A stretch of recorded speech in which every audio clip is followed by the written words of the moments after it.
दे, इतनी कृपा कर दे कि हम भी अपने जीवन में एक बार शिव पुराण की कथा करें। बाबा करुणा सागर है, दया सागर है। कार्तिक का महीना चल रहा है जो कि मेरे भगवान नारायण को प्रिय है,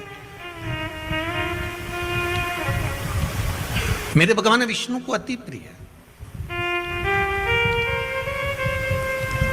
और जो राम को प्रिय है, जो नारायण को प्रिय है, वो शिव को प्रिय है, और जो शिव को प्रिय है वो मेरे नारायण को, मेरे राम को प्रिय है।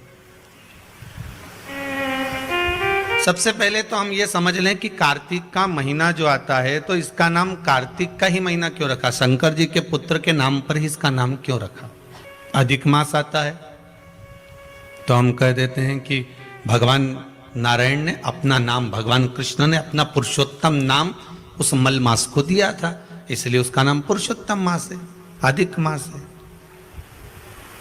पर कोई आपसे पूछ ले कि ये जो कार्तिक का महीना आता है तो ये शंकर भगवान के पुत्र का नाम है कार्तिक है, फिर ये इस महीने का नाम कार्तिक क्यों रखा गया, उसका कारण क्या था? तो सर्वप्रथम इस महीने को कार्तिक मास इसलिए कहा गया क्योंकि ये वो महीना है जिस महीने में भगवान कार्तिकेय ने तारकासुर का संहार किया था।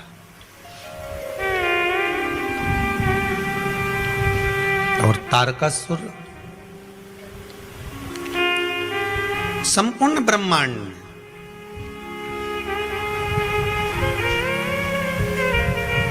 ऐसा कोई जगह, ऐसा कोई स्थान बचा ही नहीं था जहां पर तारकासुर ने अपना हक ना जमा लिया, अपना पांव जिस स्थान पर ना जमाया वैसा कोई स्थान ही नहीं बचा था।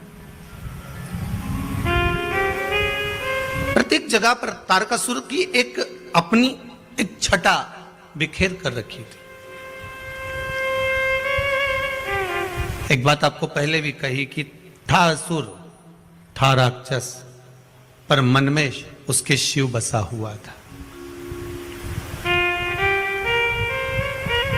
मन में शंकर थे।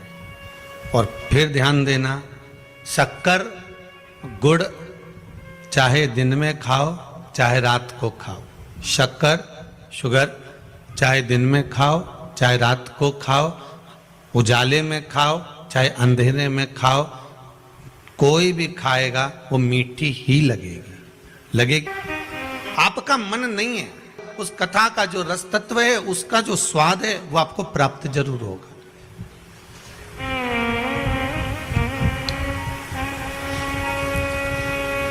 उसका रसास्वादन आपको मिलेगा। आपने जो श्रवण करा है उसका फल आपको मिलना है। बीज बो दिया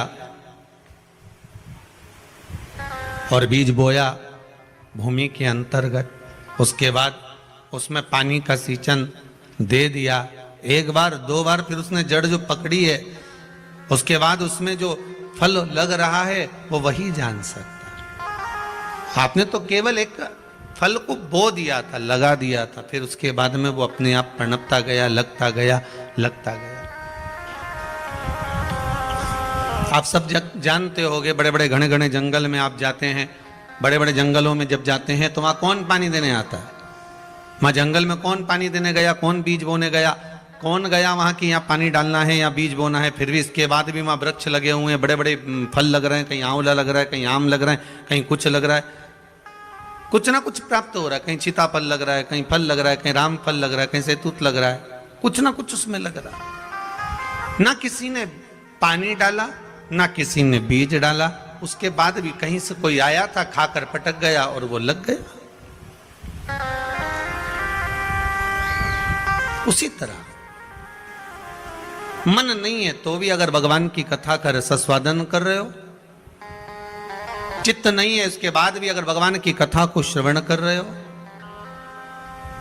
आज किसी ने एक प्रश्न भेजा है व्हाट्सएप पर, गुरुदेव एक बात बताइए कि जैसे दिवाली आ गई है, हम दीपावली का काम करेंगे और दीपावली के समय पर हम दुकान पर बैठेंगे और कथा भी थोड़ी थोड़ी सुनना है।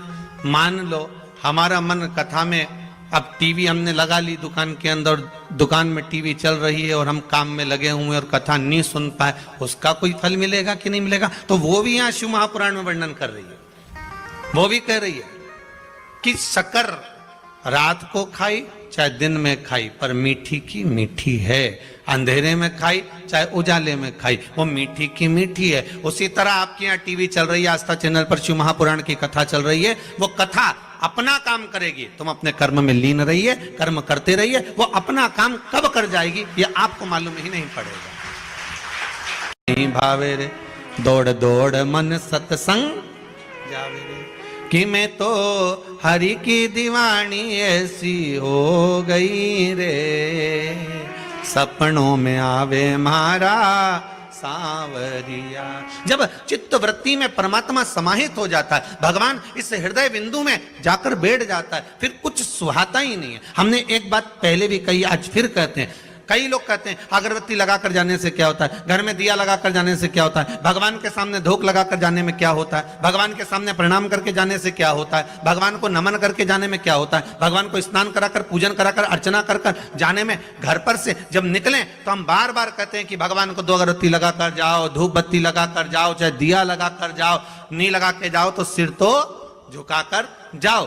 भगवान के सामने एक बार उसके सम्मुख में पहुंचकर, तुम्हारे घर में जो छोटा सा मंदिर हो, तुम्हारे घर में जो छोटा सा शिवलिंग हो, तुम्हारे घर में जो ठाकुर जी हो, लड्डू गोपाल हो, कृष्ण हो, राधा हो, जो भी तुम्हारे घर में विराजमान है, कम से कम उसके सामने एक बार पहुंचकर इसके बाद जाओ।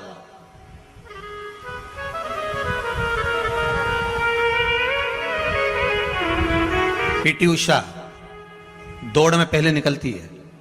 एक बार इंटरव्यू में आया था, उससे पूछा गया कि तुम दौड़ती हो तो इतनी आगे कैसे निकल जाती हो। पीटी उषा ने कहा, मेरी मां ने कहा था जब तू कहीं कंपटीशन में जाएगी तो ठाकुर जी का दर्शन कर कर जाना, और जब पहला घुटना तू जमीन पर टेके और दौड़ने की तैयारी करे, उस समय तेरे मन में यह भाव आना चाहिए कि भगवान कृष्ण तेरी माखन की मटकी लेकर भागा है और तू उसको पकड़ने के लिए जा रही है। पड़ोसी को मत देखना, बस कृष्ण को देखना, और कृष्ण को पकड़ने के लिए जाएगी तो यह पक्का है कि दुनिया के लोग पीछे रह जाएंगे, तू आगे निकल जाएगी। और वही करती है वो।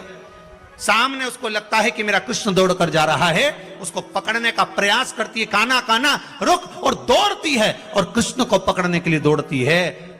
तो कब मंजिल सामने आ जाती है मालूम नहीं पड़ पाता। उसी तरह हमारा शास्त्र कहता है, हम जब भगवान के सामने धूप लगाकर, अगरबत्ती लगाकर, धूपबत्ती लगाकर, दिया लगाकर हम किसी भी कार्य के लिए जा रहे हैं, चाहे दुकान पर जाओ, व्यापार में जाओ, सर्विस पे जाओ, नौकरी पर जाओ, व्यवसाय में जाओ, तुम भगवान के आगे धूप लगाकर जा रहे हो, तो यह सिद्धता है कि तुम्हारा जो दिन भर का कर्म होगा वो सफलता की ओर बढ़ते चले जाएगा। ये पक्का है। दिन भर का जो कर्म होगा उसमें सफलता। ये एक बात आई है किसी की, बड़ी सुंदर है महाराज।